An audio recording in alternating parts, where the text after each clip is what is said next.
St. Peter Herald, the St. Peter Chamber of Commerce. Good evening and welcome to this forum where we will hear from the two candidates for Nicollet County Attorney, Elizabeth Levine and Michelle Zender Fisher. My name is Mary Ann Scharf and I'm a member of the St. Peter League of Women Voters. It's my job here tonight to keep our moderator, Lynn Solo, on track with the candidates and their questions. This is the first of two county office candidate forums tonight. We've planned for just short of an hour for this first one. We'll then take a quick break and come back for the county commissioner forum. Allow me to take a moment to ask that everyone silence their mobile phones. This forum is being recorded in its entirety and will be shown on the St. Peter Public Access TV and on Mankato's Public Access TV, KTV.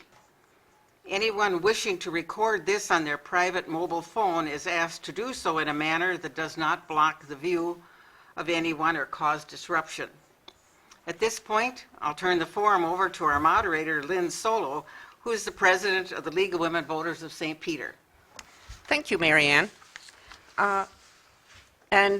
Welcome. I'm really pleased to be here tonight, and I'm pleased to see so many of you here to listen. The League is a local, state, and national organization. It's a nonpartisan, grassroots 501c3 organization.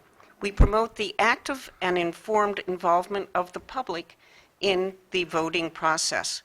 The League neither supports nor opposes candidates for office or political parties. Tonight, I will present questions to the candidates that address issues relevant to the upcoming election.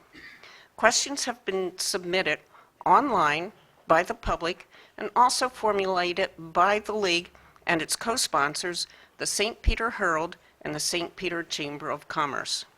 We invite those of you present here tonight to submit a question, write it down on your 3x5 card, or if you need a 3x5 card, hold up your hand and an usher will bring it to you. We'll collect your questions and we'll see if we can get to them. We will not ask questions that are illegible, of a hostile nature, of a personal nature not relevant to the elective office, or those that are gratuitous, friendly, or asked for the purpose of making a statement rather than for the purpose of eliciting information. We may combine or reword questions concerning a similar issue. Helping us out with question screening tonight are Ed Lee, who's director of the Chamber of Commerce, and fellow League member Helen Baumgartner. Our timers are League members Harriet Mason and Linda Whitting. And Linda and Harriet are sitting right up here in the front so that they can wave their timing devices to our candidates. There will be a 15-second warning and then a stop sign. Candidates will have 2 minutes for opening and closing statements. They will have 1.5 minutes to respond to each question, and they will each be permitted 2 30-second rebuttals. And candidates, if you would like to use your rebuttal, just hold up your card and wave it. And if you don't catch my eye, say something. Okay. To introduce our candidates, on the right, or yes, as you're looking at it, on the right is Michelle Zender Fisher, and on the left is Elizabeth Levine. So let's get started. We had a drawing before we started, and Ms. Fisher won. She's going to be starting with her opening statement. So, Ms. Fisher? Thank you. May I stand? Is that acceptable? Sure. Thank you. I want to thank everyone for coming here and our hosts for hosting this event and those that forgone looking at the Vikings game tonight, or maybe it's a benefit, I'm not sure. I am Michelle Zender Fisher. I am the Nicollet County Attorney. I've served in this position for 7 years, but I've been in the office for a total of 22. And in that time, I had the opportunity to learn exactly what this job was before I started doing this job. I've lived in this county for 22 years. I have my children here. I'm actively involved in the community, and I've learned what's important to this community. The questions that I've been asked when I've been out door knocking generally encompass, what does a county attorney do? A county attorney's responsibilities are broad and vast. We represent the citizens of Nicollet County, and that's really what the issues are here tonight, is what is impacting and what is happening here in Nicollet County, not at a national level or a state level, but what's happening here, what are we doing here in Nicollet County. The county attorney's responsibilities, as I said, are very broad. We do everything from planning and zoning to criminal prosecution, where we are ministers of justice. We represent all individuals that are impacted by criminal acts, from the community, victims, and the criminal defendants that come before us. My hope is that the questions that you ask tonight and that we answer for you will address evidence-based information about what is happening here in Nicollet County, because that is what is important. In my time here as your county attorney, I have focused on public safety, ensuring that our children are kept safe, that our communities are safe, and representing the interests and needs of all of our citizens, particularly in the rural areas addressing drainage issues. Thank you, and I look forward to answering your questions. Thank you. And Elizabeth Levine. Hello, ladies and gentlemen. Thank you all for coming here today. I am Elizabeth Levine. I'm running for Nicollet County Attorney. I am a lawyer, as well as a mother and a wife. I've been practicing criminal defense for 5 years. Before that, I did civil litigation. I also happen to be a returned United States Peace Corps volunteer. I've been in Minnesota for the past 5 years, and this is where my spouse and I have chosen to raise our family, to raise our daughter, and I am proud to be a member of this community. I'm currently a public defender. I represent clients in Nicollet County accused of felonies and gross misdemeanors. That doesn't mean I only represent criminals. I represent plenty of people who are falsely accused. I represent plenty of people who, outside of having been charged, would normally be victims. The criminal justice system doesn't only ensnare those committing horrible crimes. It affects a lot of people in our community, and the job of a prosecutor is to seek justice. The reason I'm running is because that's not what's happening in Nicollet County. They're overcharging crimes, they're charging things that aren't crimes, they're requiring people to have convictions when it's not really necessary.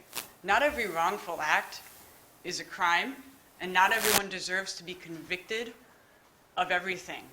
Why not? Our criminal laws give a lot of discretion to prosecutors, and a criminal charge has a lot of ramifications, from housing to education to employment. That doesn't mean that no one should be convicted, and it doesn't mean no one needs to go to prison. I just think there needs to be some common sense, some intelligence, and some empathy brought to prosecutions in Nicollet County. Thank you. We're going to start with questions, and the first question will go to Elizabeth Levine. And you will both get the same question. What do you think is the most effective way to use discretion for low-level drug offenses, such as marijuana possession, especially during plea bargaining? That's part A.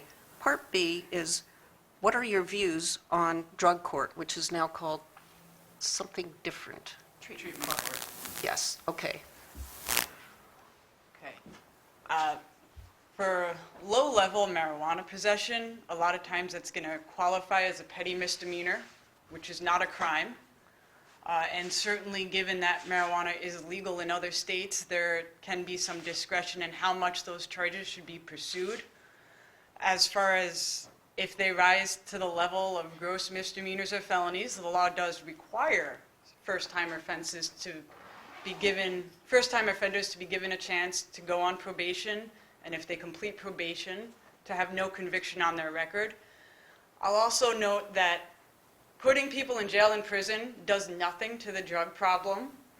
that states where more people go to prison for drugs have the same rates of drug users as states with less people in jail or prison. So I think that we need to get away from looking at those as options for solving our drug problem. The second part of the question? About drug court, European what's Union. Right. commonly known as drug court. So drug court or treatment court, Nicollet County has it. I don't think we send the right kind of people to it all the time. Drug court is a high-intensity program. It's right for people who have high risk, who have criminal records. It's not right for people who are at the start of their drug use because they're just going to fail and they're not ready for change. So I think drug court needs to be used more wisely, and there needs to be more of a willingness to put the people who really need it into drug court. Thank you. Ms. Zender Fisher. Thank you. With respect to the crimes that we charge here in Nicollet County, the number one case that we're charging is methamphetamine. And a lot of the cases that we see involve both methamphetamine and marijuana. Most of our cases that we're charging, we're not charging high levels of marijuana. The concern with respect to marijuana is we're seeing more marijuana wax cases, which is concerning because marijuana wax is got a higher concentration of THC, the active ingredient in marijuana. And so when people are using marijuana wax, they may not know that the drug that they're taking and ingesting has a higher potency than what they are used to. So we look at those issues with respect to marijuana wax and address the seriousness of what is presented in the drug type that we use. And again, most of the cases that we're dealing with are methamphetamine cases and not marijuana cases, although, again, those two drugs are seen in combination. As to treatment court, Nicollet County has had a treatment court for a very long time. It has been very successful. There is a screening process that is utilized with respect to getting into treatment court.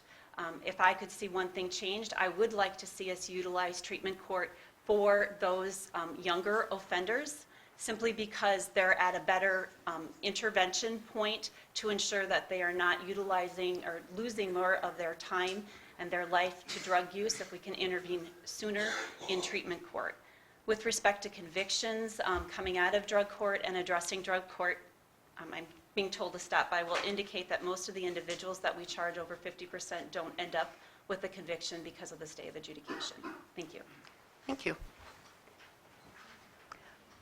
This is going to be a sort of long forum, or at least an hour anyway. If you'd like to remain seated, go ahead and just pull the mic down a little farther. Okay, I mean, it's your option. The next question goes to Ms. Zender Fisher.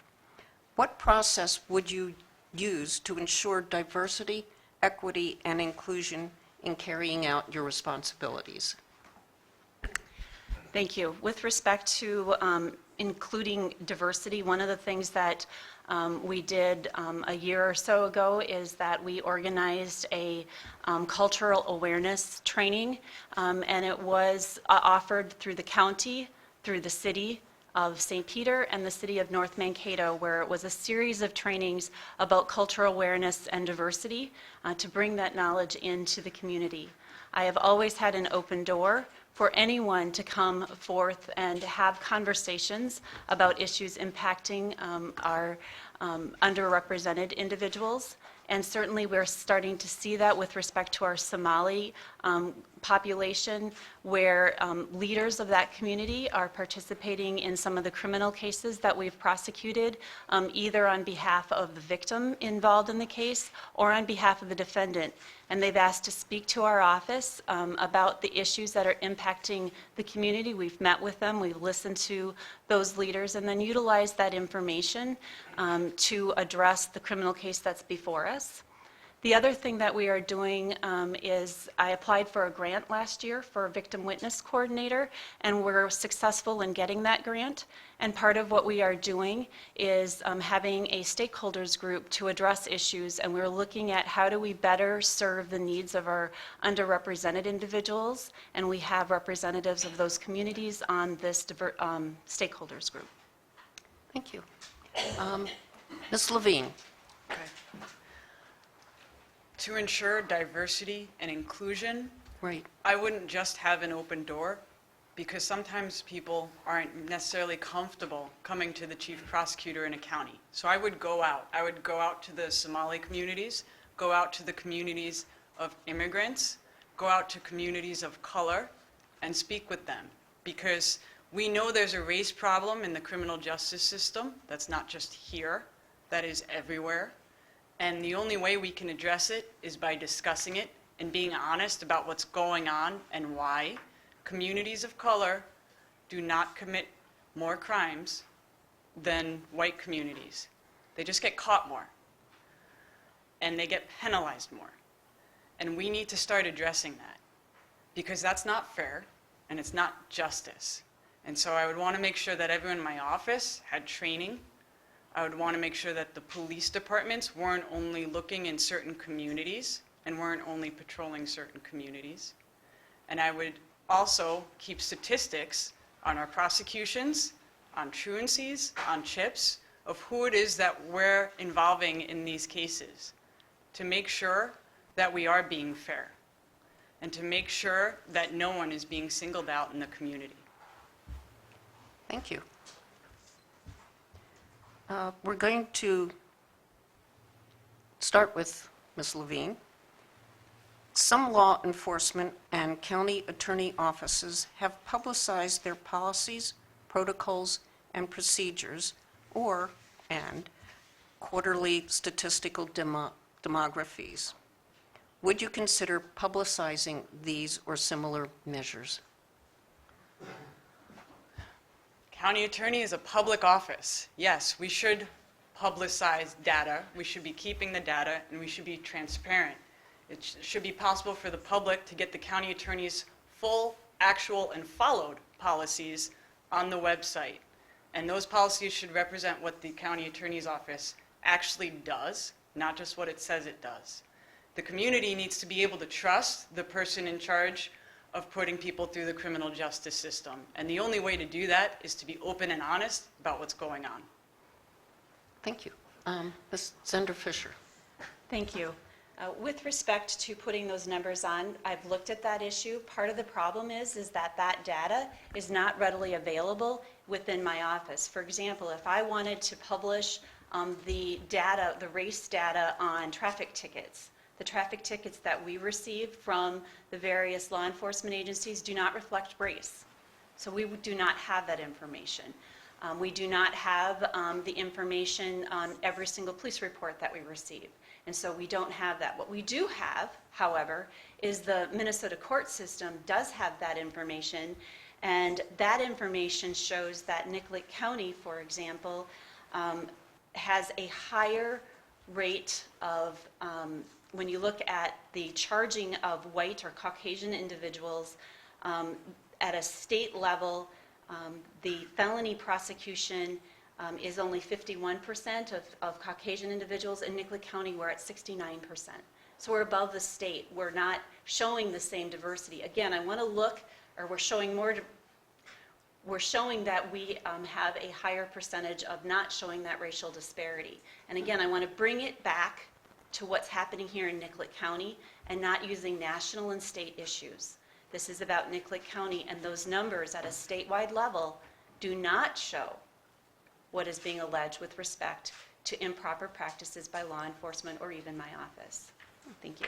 Okay. I'm sorry, you like a rebuttal. So timer's a 30-second. I just want to say every police report indicates the race of the person being put under arrest. It's certainly data that could be collected, and I think saying we just don't collect the data is ignoring the problem, just because you may not be as bad as the rest of the state. I'll note she only mentioned felony prosecutions, and so that doesn't talk about all the lower level stuff that's going on, and it doesn't mean that you're charging representative of the percentage of people in the community. Thank you. Now she answers Now, the fourth question. right. Okay. We're on Ms. Levine for the next question, starting. Did I get that right? No. No. Zender-Fisher. There are only two of you. How can I mess up? Okay. So how would you handle a use of force incident while addressing community concerns for timely, thorough, and transparent investigation? And under what circumstances would you consider recusing yourself? That's obviously an issue that's been addressed within this state and nationally. In an office my size, I would refer those cases to another prosecutor to handle, simply because we generally have a very close working relationship with law enforcement. With respect to transparency, we would try to have that transparency as much as you can during that process, but we have to recognize that there's laws that govern what we can and we can't release under Minnesota Data Practices Act. And additional to that, the integrity of the investigation is critical. And so if the integrity of the investigation is compromised by releasing data, then the data should not be released until that investigation can be completed so that we have a thorough and fair investigation. That is how we would handle those. That is how we handled a recent case that involved law enforcement. That case was referred out to another county attorney's office to make the final decision. Thank you. Thanks. Ms. Levine, how would you decide how to recuse yourself or not? I do agree. It's a small office, and part of working as a prosecutor means that you do work with police every day, and that in order to preserve that relationship, it makes sense to send it out to either another county attorney or to another agency. You want to be able to maintain the community's trust, and so it's necessary to do that, because it'd be really hard to have the community feel like it was getting a fair investigation if the county attorney who works with the police all the time is investigating that same officer. As far as transparency, it should be treated like any other case. If in a different case, there would be press releases going out at certain stages and things getting published in the paper, that shouldn't be any different for a case involving use of force. I think the same rules should apply. Thank you. This next question came to us by email from the public, and it asks, and this is for Ms. Levine, what do you see as the main role of the county attorney's office in terms of removal of children from their homes? That's part A. Part B is, what is the county attorney's role in children in need of protection services, commonly called CHIPS? Okay.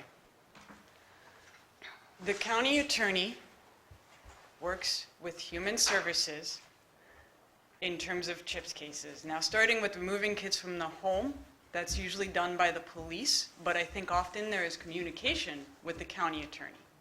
And I think we need to be very honest about what's going on here in Nicollet County, where the county attorney is driving the bus on those cases, which is why there were 50 child protection petitions filed in Nicollet County last year, and only 25 in Blue Earth County, which is almost double the size. I don't think that we have bad parents here in Nicollet County. I think we have a prosecution that tries to punish parents instead of fixing families. In terms of CHIPS themselves, it's the county attorney's office. If you were in those CHIPS hearings, you would know who's controlling. The parents who are subject to CHIPS, not everyone is a serious case of abuse. Not everyone is what makes the paper. Not every parent in a CHIPS case is beating their children on a regular basis. There's a lot of lower level cases where there maybe shouldn't be a CHIPS, maybe there could be voluntary services pursued instead, or where the children don't need to be taken out of the home. And I think the county attorney's office needs to start bringing a little bit of common sense and a little bit of understanding back to those cases. Thank you. Ms. Zender-Fisher. If you're going to do this job, you need to understand how the process works. The process works in child protection cases where the county attorney represents human services. We are their legal advisor. They make the decision of what case is going to be filed in court and how it's going to be handled in court. I am their advocate in the courtroom, just like you would hire a lawyer to go out and represent you in a matter. The removal decision is made by law enforcement or the court. Every decision to remove a child is ultimately approved by the court. I'm not sure where she's getting her data with respect to there's communication with me before removal by law enforcement. I generally find out the next morning unless there's legal issues involved that night. I don't find out until the child has been removed and placed on a police hold by law enforcement. As to controlling the CHIPS cases, again, I'm not sure where she's getting her data. It's a disservice to our child protection workers here in Nicollet County who work hard to do their jobs. They tell me what they want in an outcome. They write their letter to me telling them what they want to have happen in the case, and then I go in and I advocate for them. We help families. If there's a chance to offer voluntary services before filing a CHIPS case, Human Services does that. It's the families that they've dealt with before or who have had child protective services before that we go into court on for CHIPS cases. Thank you. Thank you. We're going to start the next question with... No, she gets, Levine Oh. gets to reply. 'Cause she gets the second, doesn't she? Oh, She exercises. yeah. Yeah, both of you have spoken on Yes. child Oh, protection, okay. correct? Okay. All right, I mixed up. yeah. I want to ask you this question. How, and this is for Ms. Levine, how does the prosecution of lawbreakers affect public safety? And the writer of this question goes on to say, that's a broad question, but I'm interested in how you answer it.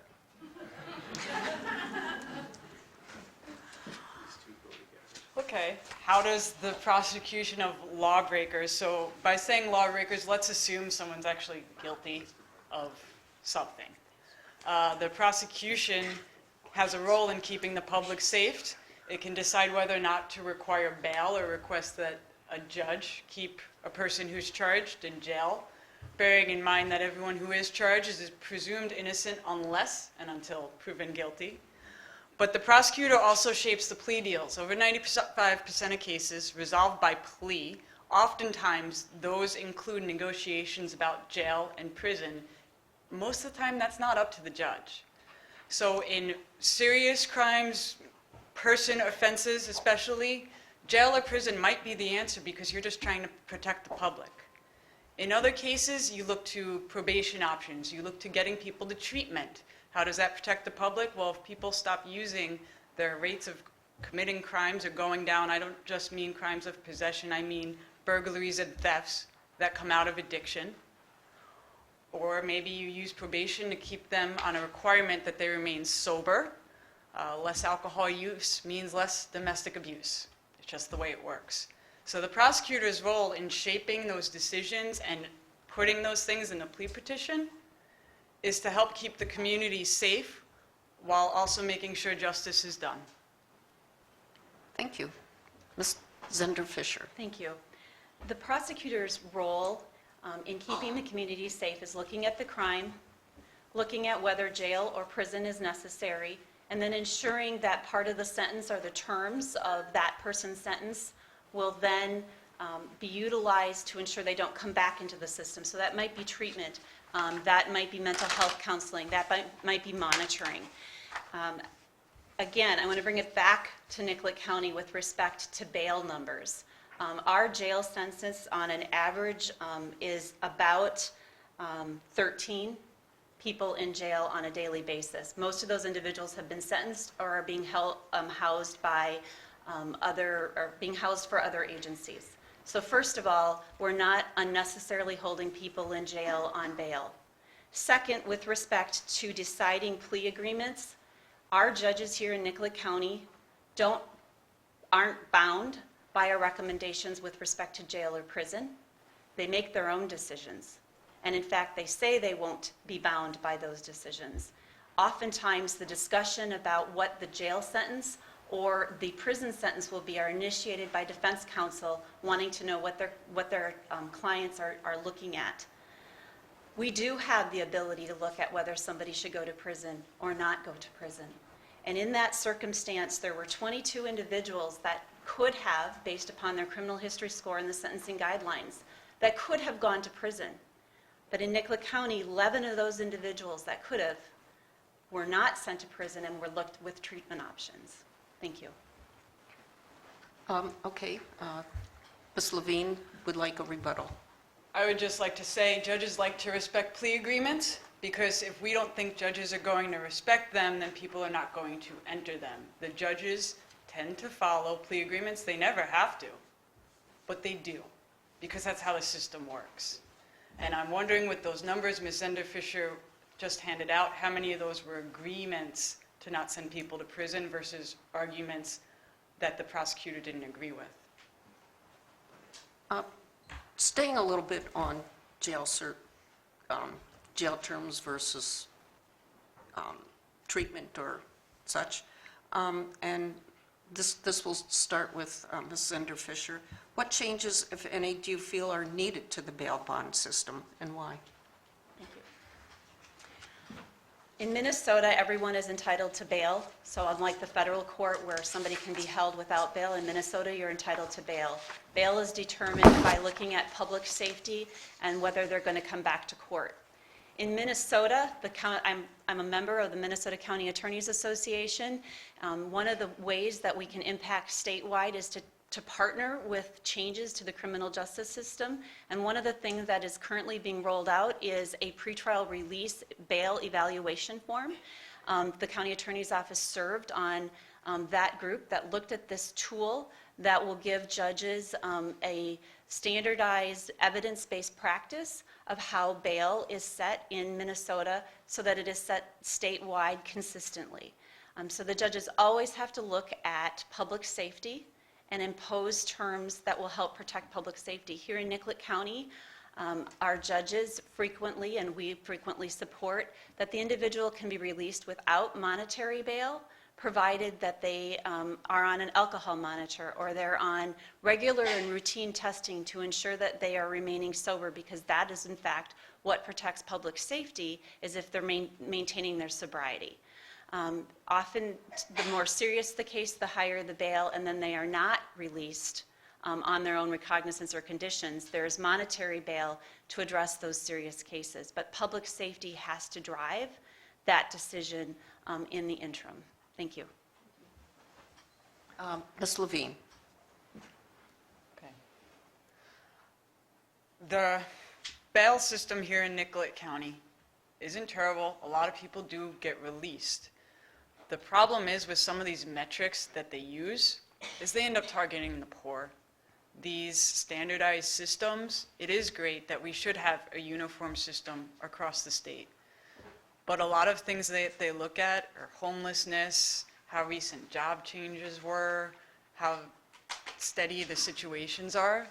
And so we end up giving poor people higher bail scores because of it, and then judges keep them in, which even further prevents them from being able to defend themselves. And that's not the way the system should work. In most cases, people will come back to court, and it's only in serious cases where you're truly concerned about public safety that someone needs to be held pre-trial, because everyone has that right to the presumption of innocence. And that is something that we do have to take seriously, even if you don't think it's the right thing to do. So we have to make sure with bail that public safety is being served, but not do anything at all more than what is absolutely necessary. Because keeping people in jail leads to them pleading guilty more often and to worse charges, and that is not justice. Thank you. May I use a rebuttal? Yes. Ms. Ender-Fisher is using her rebuttal. Again, this election is about what happens here in Nicollet County. It is not about general statements about what is happening elsewhere. As I indicated earlier, our average census in jail is 13. Most of those individuals are not being held pretrial. So to imply that they're being held pretrial here in Nicollet County more than they are being held elsewhere is not a statement that is supported by evidence. The new model, if you look at the new model that is being proposed statewide, it takes into account the concerns that Ms. Levine has brought up, and they're going to monitor it to ensure that those provisions are not unduly exaggerated. Thank you. Thank you. We'll start with Ms. Levine for this next question. How would you use discretion for devoting local resources to assist enforcement of federal laws such as immigration or drug policy? I don't think we should use local resources to enforce federal laws. The federal government has plenty of money and resources to do that. I would enforce state laws and deal with issues here in Nicollet County. I don't think it's appropriate to use your county taxpayer dollars to enforce federal laws. The federal government has plenty of people to do that for them. Thank you. Ms. Zender-Fisher. Thank you. With respect to immigration, my office doesn't have any jurisdiction to enforce immigration laws. That is purely a federal issue. I'm not sure what the question is getting at with respect to drug laws, because we follow and enforce Minnesota drug laws, which sometimes are informed by the federal law, but we enforce Minnesota drug law. We don't enforce the federal statutes. There are times where the drugs that are seized in any particular case may rise to the level where we would refer the case to the U.S. Attorney's Office to prosecute that crime because it is more of serious crime, but we don't enforce federal law with respect to narcotics. Thank you. We have another emailed question from the public, and we will start with Ms. Zender-Fisher. How will you work with victims of crimes who may recant their stories due to fear of retaliation? That is a very significant issue in dealing with cases of domestic violence and criminal sexual conduct. One of the issues that has been touted in this case is that Ms. Levine has won cases against my office. Has she looked at those cases and what those cases involve? They involve domestic abuse where the victim, contrary to the representation that's been made, recanted on the stand. That happens in domestic abuse cases. In sexual assault cases, as we've seen on a national level, when a victim comes forward, there's as much support for that victim as there is finger pointing and blaming about what that victim did during the course of that sexual assault. So it is a very serious concern. And one of the things that, as I mentioned earlier, that we are doing is we have a victim witness coordinator. We are trying to make a more concerted effort to get services to those victims ahead of time, to support those victims, to make them feel comfortable, to give them safety and security, and partnering with CADA, partnering with other resources to provide them with support so that they feel that they can stand up to their abuser. The statistics show that a woman who has been abused will leave her abuser 7 times before that's the final time that they leave. And each one of those times is a serious risk to that individual. So we support those victims during the prosecution process. Thank you. Ms. Levine. Okay.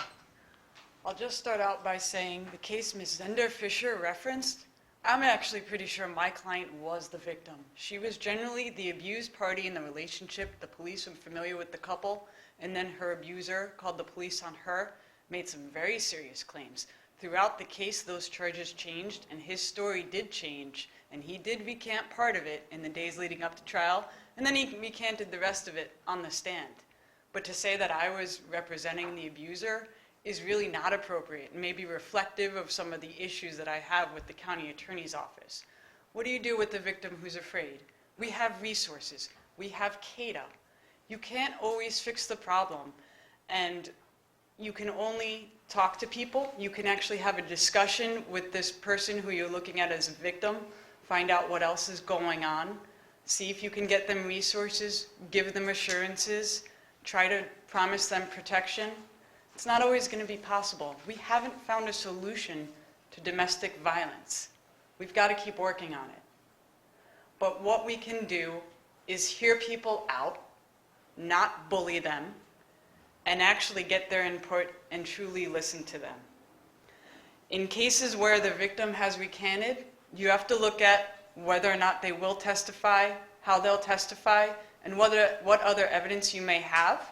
And sometimes that's why plea deals happen, because something is at least a little bit better than nothing. Thank you. Can I use a rebuttal on that? Sure. 30-second rebuttal, please. The facts of that case speak for itself. There are times when you have to go forward for that victim, regardless of whether that's going to be a difficult case to prove or not prove. And I'll tell you a story why. When I was door knocking, I knocked on the door of a domestic abuse victim. She was grateful to see me there. And in fact, by the time I was done, she gave me a hug because I stood up for her and I stood up for her kids. That is what a prosecutor does. Thank you. Okay. Let me think. Ms. Levine, we're starting with you. This is a question from tonight's audience asking to describe what sort of relationship you would foster with law enforcement and other Nicollet County Services personnel. Okay. Obviously, right now, I am a public defender. I'm always polite to police officers, but I may not be their favorite person.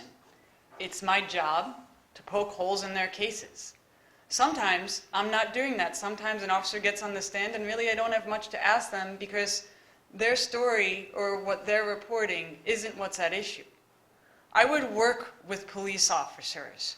I would work to make sure that their cases can be proven. I would make sure witnesses are talked to. I would make sure officers are prepared for what they're going to be asked on the stand. I would ensure that they were watching their squad videos before they testified. That way they would know what they should be testifying to, and they don't just get up on the stand and say, I don't remember to 15 questions in a row. It's the prosecutor's job to make sure that if you have a case and it needs to be proven, that it does get proven. And I would protect my officers, and I would talk to them and listen to their concerns. I understand that some of them right now only see me on the other side, but I'm just very good at my job. And if my job is as Nicollet County Attorney, then I would be very good at that job as well, which would be to protect the community as well as I currently protect my clients. Thank you. Ms. Zender-Fisher. There's doing a job and treating people fairly and with respect. And that's how I've approached my job with everyone that I encounter. Law enforcement is critical to supporting they're critical in public safety, and working together with the prosecutor is critical. When they are not treated with respect, that is a problem. And repairing those relationships may not be possible when you haven't treated them with respect. I work very closely with law enforcement. I have quarterly meetings with investigators and the chiefs.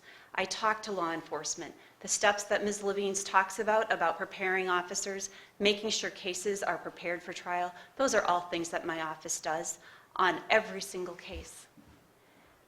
We work with law enforcement very closely, and we support our law enforcement in those cases that we do. We talk about cases before they are charged. We talk about those cases after they are charged, and additional information that might be necessary as the case moves forward.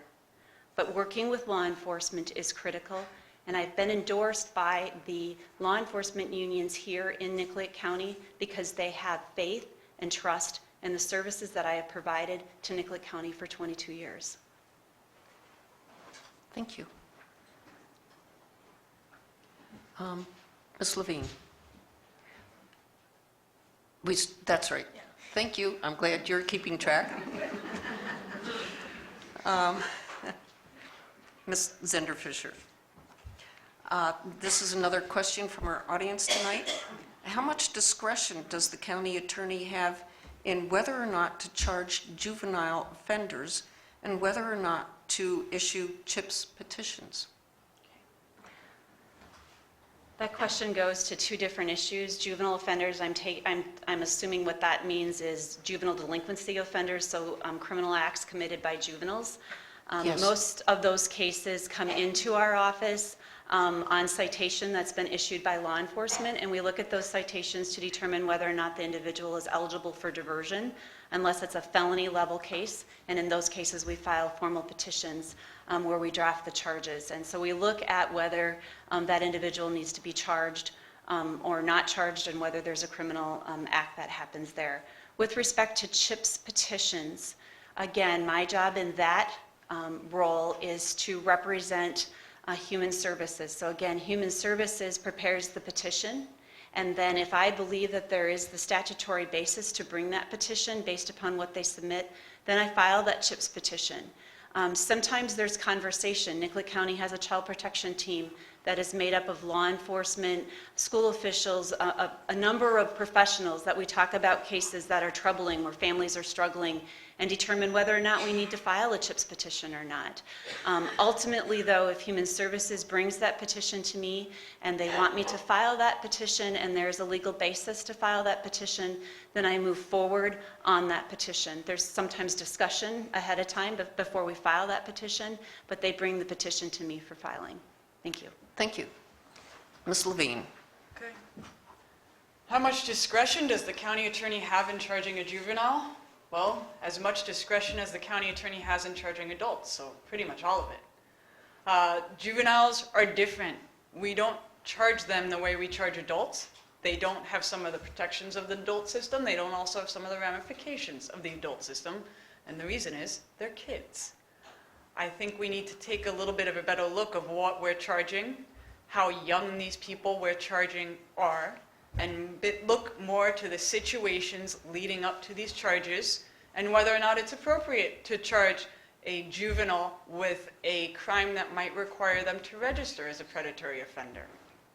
In terms of CHIPS cases, yes, Human Services brings those, but the county attorney has a big hand in that. And there's a lot of discussion going on there, and I think the county needs to become less punitive in those cases. The goal, under the law, is always reunification. That's what the law says, and we're not pursuing that honestly in Nicollet County. Thank you. And we'll start with you, Ms. Levine, for the next question. And again, it's from the public tonight.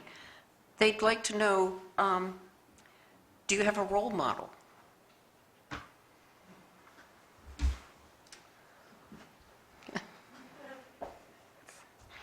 I don't think I've been asked that since I was in grade school. There's a lot of people that I really respect.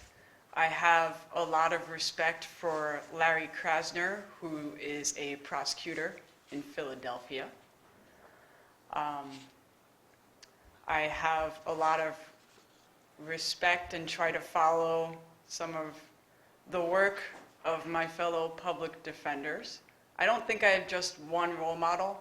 I see a lot of people doing a lot of things right, or I see things that need change, and I try to keep informed. In terms of being a county attorney, I think Larry Krasner would be the closest thing to a role model I would have at this time for that role. But I have an ingrained sense of justice, and that is what this job is about. Thank you. Ms. Zender-Fisher, what is your role model? You know, I would separate that out for my professional role and my personal role. For my personal role as a mom, as a wife, I probably would emulate my grandmother, who was probably the kindest person, who never lost her temper, except for when my cousins picked all the leaves off of her jade plant. She lost her temper then. She was the kindest person in terms of what I would emulate as a mom and putting kids first. In terms of my professional role, certainly the passion for justice and representing victims.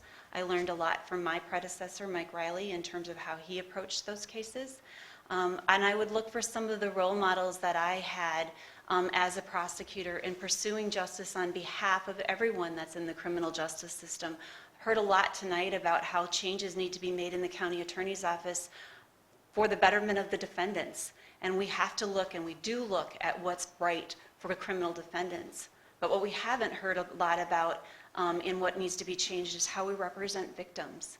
And the people that taught me in law school about respecting victims and bringing dignity to those victims, those are the individuals that I emulate in what I demand of my assistants. And what I want in our victim witness coordinator program is to look out for victims, look out for the community's needs in criminal matters. Thank you. Thank you. It looks like we are running out of time, not out of questions. We've gotten to as many as we could.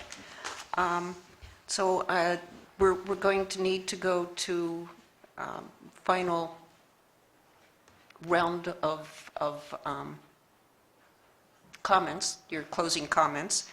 And as Ms. Zender-Fisher started, we're going to start this time with Ms. Levine.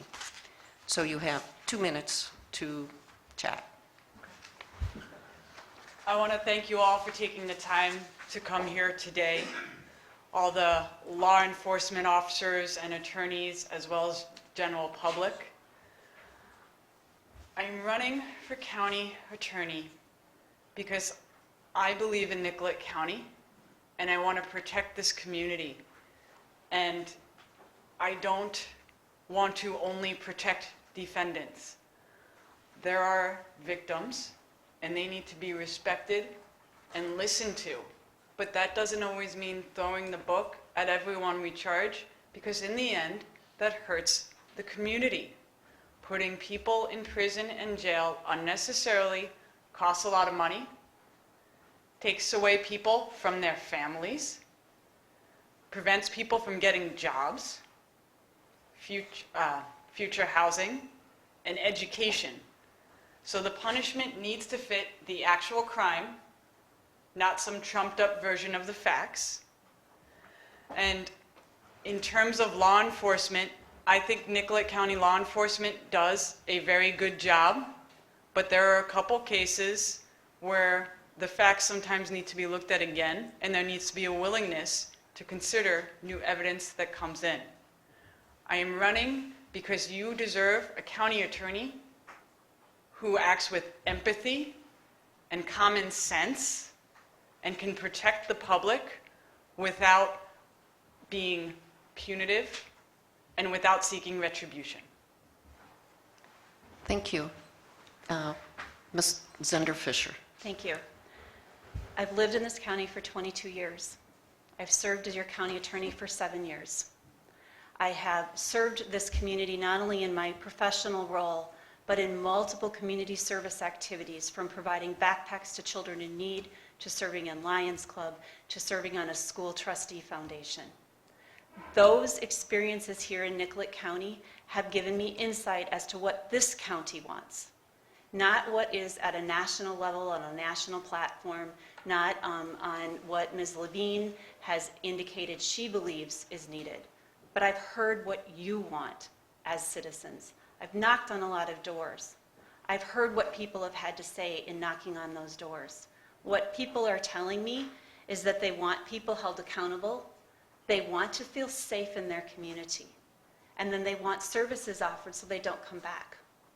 That is what my office has done in my time as county attorney, and even prior to that.